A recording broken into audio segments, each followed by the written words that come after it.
शिर्डीत साई चरणी प्रामाणिकतेचे दर्शन, सुरक्षा रक्षकाने अमेरिकन भक्ताला परत केली 9 लाखांची रोकड।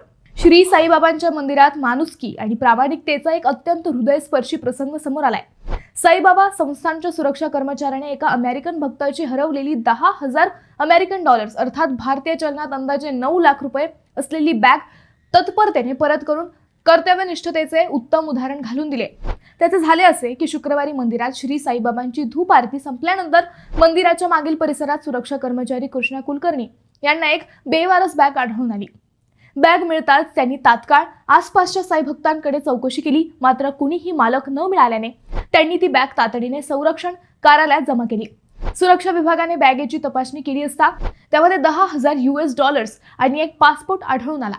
पासपोर्टवरील मोहित धवन राहणार अमेरिका या नावाच्या आधारे मंदिर परिसरात त्वरित अनाउन्समेंट करण्यात आली। काही वेळातच संबंधित साई भक्त मोहित धवन यांनी संरक्षण कार्यालयात धाव घेतली। त्यांनी संस्थेच्या चोख सुरक्षा व्यवस्थेचे आणि कर्मचाऱ्यांच्या प्रामाणिकपणाचे मनापासून कौतुक केले आहे।